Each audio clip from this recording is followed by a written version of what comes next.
দর্শন করে তারপরে বাড়ি ফিরবেন। মাইকটা একটু বন্ধ করো প্লিজ।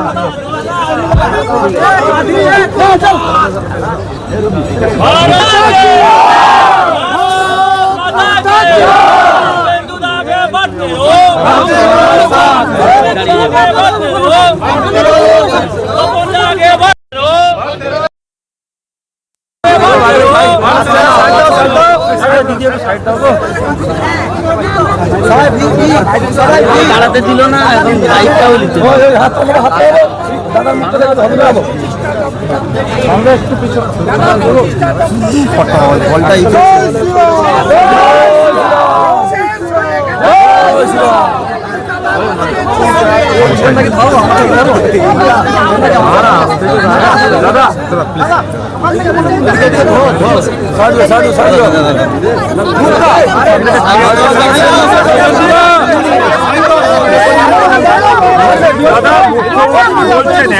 মায়ের নাম যদি বাদ যায় তাহলে আন্দোলন করবেন এবং মুখ্যমন্ত্রী মহিলাদেরকে খ্যাতি দিচ্ছেন সেন্ট্রাল কোর্ট এবং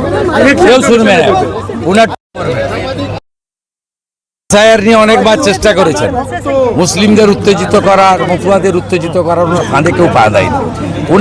ওনার কথা কেউ বিশ্বাস করেন না। উনি 25টা দপ্তরে পদত্যাগ করেছেন, আর একটা দপ্তর আছে মুখ্যমন্ত্রী, সেটাও 4 তারিখ বিকেলে পদত্যাগ করতে, আর কোনো দপ্তরে ফিরবেন না, হয়ে গেছে। ওয়াইসি বলছেন আপনি নাকি তাকে নন্দীগ্রামে এসেছিলেন? হ্যাঁ, আমি নন্দীগ্রাম আন্দোলনে ছিলাম। সিপিএম সাই ইমাম যে আছে দিল্লিতে, দিল্লি যে জামা মসজিদে সাই ইমামকে এনেছিল আমাদের আন্দোলন ভাঙার জন্য, তখন ওয়াইসি সাহেব এসেছিলেন হায়দ্রাবাদের এমপি হিসেবে। তিনি মুসলমান মুখ্যমন্ত্রী করতে আসেননি, তিনি এসেছিলেন আন্দোলনকারীর পাশে দাঁড়াতে। আর রাজনৈতিক কৌশলগতভাবে সিপিআইএম তখন সাই ইমামকে এনেছিলেন আন্দোলন থেকে মুসলমানদের সরানোর জন্য।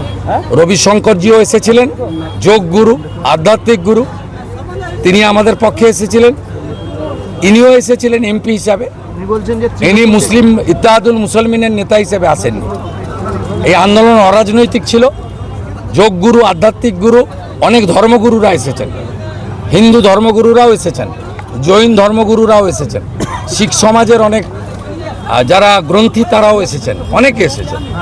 তা উনিও এসেছেন, আন্দোলনের পক্ষে বলেছেন। উনি বলছেন যে তৃণমূল যে বলছে যে আজকে আমাদের বিরোধিতা করছে, তখন তৃণমূলকে উত্তর দিন, আমি তৃণমূলের মুখপাত্র নাকি? ভোটে হুমকি দিলে আশিকে জিজ্ঞেস করুন, নইলে মাননীয় ডায়মন্ড সাংসদ একটু পরে হেলিকপ্টার যোগে আসছেন, ওনাকে জিজ্ঞেস করুন। ভোটে হুমকি দিলে, এমন বাধা দিলে সেখানে পুনর্নির্বাচন হবে, দরকার পড়লে এসপি কে সাসপেন্ড করা হবে, জানালো ইলেকশন কমিশন। বললে ভালো, মুখে অনেক কিছু বলছেন, ওসিআইসি চেঞ্জ করুন।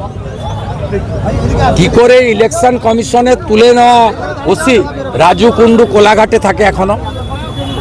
কি করে 24 সালে ইলেকশন কমিশনে তুলে নেওয়া এসডিপিও দিবাকর দাস এখনো এসডিপিও কাঁথি থাকে?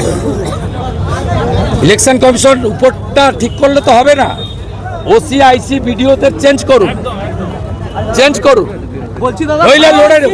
এই জেলা নিয়ে ভাবতে হবে না, এই জেলা নিয়ে ভাবতে হবে না। 16-0 বড় একটা গোল্লা খাওয়াবো মমতা ব্যানার্জি, গোল্লা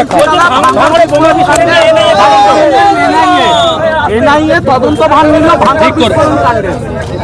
ভয়ঙ্কর বিস্ফোরণ হয়েছে, এক্সপ্লোসিভ ছিল। গোটা ভাঙড়ে গুন্ডাদের এনআইএ তুলে নিয়ে চলে যাওয়া হচ্ছে। সিআরপিএফ দেখবে বুথ আর লাইন দেখবে বেঙ্গল পুলিশ, সিআরপিএফ বুথ দেখবে আর লাইন দেখবে বেঙ্গল পুলিশ। ঠিক আছে, যা করছে ভালো, সব পুলিশ তো খারাপ নয়। পুলিশের সব নিচের তলের কর্মচারী পরিবর্তনের পক্ষে, তারা জানে বিজেপি এলে এরিয়ার দিয়ে পাবে, 7ম পে কমিশন পাবে, এক একজনের 25-30 হাজার টাকা বেতন পাবে। অমিত শাহজি কথা দিয়ে গেছে, আমরা কথা দিচ্ছি।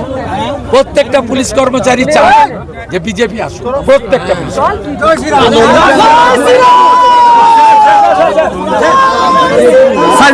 সাইডে চলো,